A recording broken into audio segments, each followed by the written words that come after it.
Last week, the Swans handed South their first loss of the season, and East Freo are back in the winner's circle. Looking at the ladder heading into round 5, the Bulldogs remain on the top with Subi nipping at their heels, and Claremont and Perth will play for their first win this weekend. The Royals and the Thunder get the ball rolling with a 1:40 start, so head down to Medibank Stadium early for what is set to be an entertaining game. East Perth are back from their break and have Paul Johnson back into the side, and just in time to meet with John Griffin, who has been dominating in the ruck for Peel. Brendan Lee made a great return to the game, and it will be interesting to see how he matches up to the in-form Peel. The Thunder is fighting for their third straight win, an achievement they've only reached twice before in 2002 and 2009. The talents of Lockie Weller, Connor Blakely and others will help their cause. But Dockers players Max Duffy and Jack Hanneth are out of the side this week.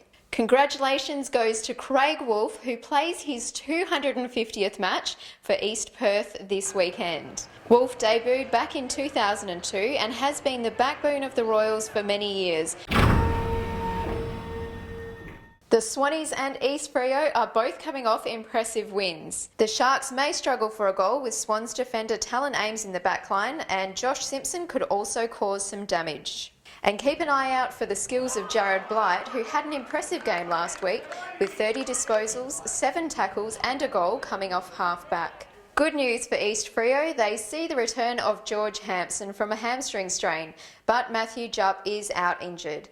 4-gamer Jake Schleicher was a shining light for the Sharks last week and will no doubt follow it up against the Swans. Another cracker matchup will be between South Freo and Subi, with both teams on the top of the table with a 3-1 record. The Bulldogs have made a couple of changes after their loss to the Swans last week, but Ashton Hams, Anthony Colliker and Blaine Wilson were the ball winners and will fight on for the win.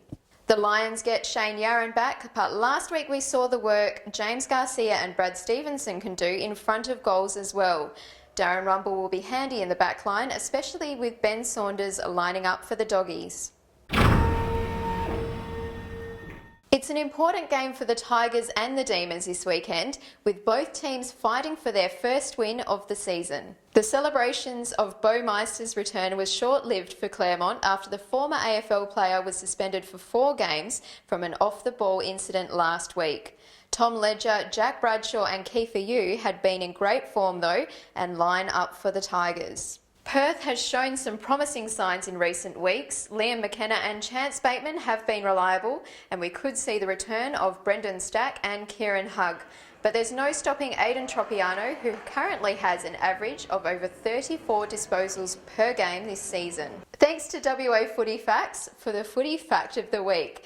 Perth's last win at the Showgrounds was way back in 1926 when they had a 101-point win over Claremont, the second biggest margin at the ground. Since that game, the Demons have only played at the ground once, where they lost by 37 points to the Tigers last year.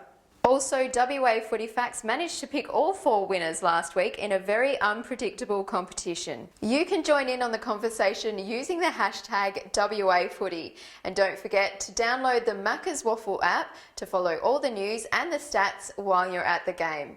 I'll see you at the footy this weekend.